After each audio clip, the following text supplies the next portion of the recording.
desde que Ábalos ya empezó a decir que, bueno, que no se abría el melón de Europa porque obviamente a través de él se llegaría a Begoña Gómez y bien llegados, decía, ¿no? Y matizaba. Bueno, yo creo que esto puede ser verdad, puede ser mentira, pero desde luego que resulta verosímil, porque a mí hay una cosa que me parece importante subrayar. Es verdad que hay gente que dice, bueno, a ver, hay que coger con pinzas todo lo que dicen los imputados, que esta es una tesis a la que se aferra mucho en el Partido Socialista cuando les interesa, porque al final son imputados y por tanto pues pueden decir ciertas cosas a modo de venganza o como estrategia o para enviar determinados mensajes. Bueno, pues sí, puede ser así. Pero claro, ¿cuál es el problema que tienen Pedro Sánchez y Begoña Gómez? Que no le están acusando a alguien que pasaba por allí y que bueno, que no tenía nada que ver con el rescate de Europa, es que están apuntando a un matrimonio sobre el que ya desde hace mucho tiempo pesan muchísimos indicios de que participaron, de que influyeron y de que dieron un trato de favor claramente en este rescate de Europa, un rescate que además de principio a fin pues es muy sorprendente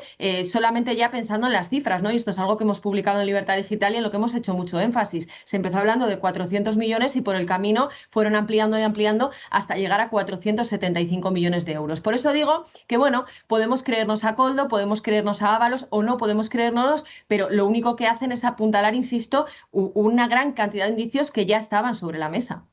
Bueno, además ya hemos pasado ya una frontera en la cual Koldo García Izaguirre yo creo que está insinuando cosas que, bueno, pues rodean determinados encuentros. Y estoy pensando en la famosa historia de San Petersburgo y voy a leer literalmente la frase de Koldo porque yo creo que está apuntando ya a una relación medio cercana, medio de confidencialidad, medio de intromisión política. Bueno, Koldo García Izaguirre, leo la frase: el trato y la forma de hablar de Begoña Gómez y Javier Hidalgo eran muy, muy cercanos. O sea, él sabrá lo que está insinuando, historias han corrido por arriba y por abajo, por todas partes. Sí.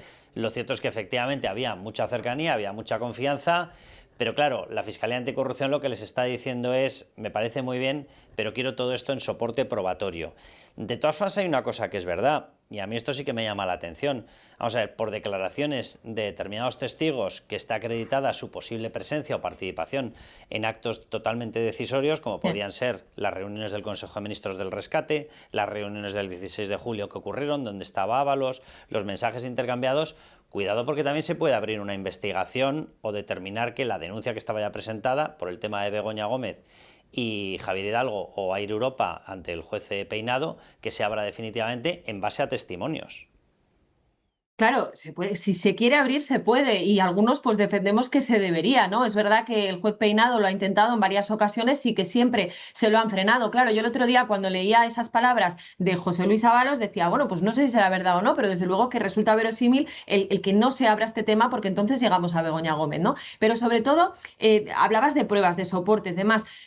Es que ya tenemos, es lo que yo decía, es que ya tenemos muchos indicios, ¿no? Porque en toda esta historia del rescate de Europa hay una larga trayectoria que se resume, si quieres, entre principios de 2019 y finales de 2020. Y aquí hay una historia muy clara que tiene una introducción, un nudo y un desenlace. La introducción es en 2019, cuando se conocen los principales protagonistas o cuando empiezan a tener negocios entre medias, y me estoy refiriendo a Begoña Gómez, me estoy refiriendo a Javier Hidalgo y me estoy refiriendo también entre medias a la OMT, ¿no? A la Organización Mundial del Turismo. En el año 2019 es cuando la OMT empieza a apadrinar a Begoña Gómez, a raíz de que, oye, casualidades de la vida, a raíz de que un señor que se llama Pedro Sánchez, que es su marido, le concediera una sede gratis por 75 años y además una reforma de 25 millones de euros. Así como que no quiere la cosa, no es suficiente con la sede, sino que encima pues también pagamos las reformas. A partir de ahí empieza a apadrinar a Begoña Gómez. La OMT también tiene mucho que ver en la creación de Guacalúa, esa filial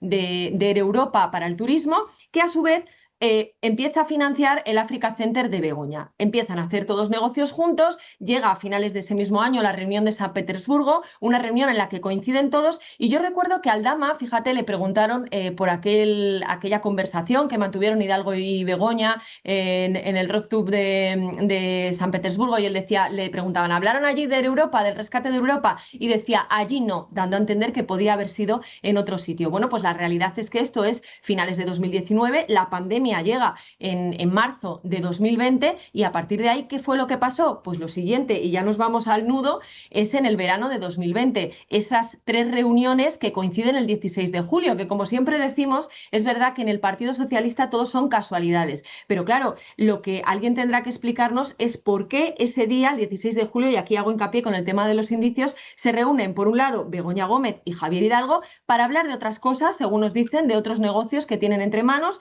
por otro lado Ábalos, Aldama e Hidalgo, y una última reunión entre Ábalos, Sánchez y Nadia Calviño para cerrar el rescate. Bueno, pues ¿por qué coinciden estas 3 reuniones? A mí me parece que cuanto menos es sospechoso y alguien tendría que dar explicaciones, porque además, si Javier Hidalgo en aquellas fechas estaba tan preocupado por el rescate, ¿qué hacía perdiendo el tiempo reuniéndose con Begoña Gómez para otras cuestiones que no tenían que ver con el rescate de Europa? Porque nos dicen que no tenía nada que ver esa reunión, pero las 3 reuniones están confirmadas.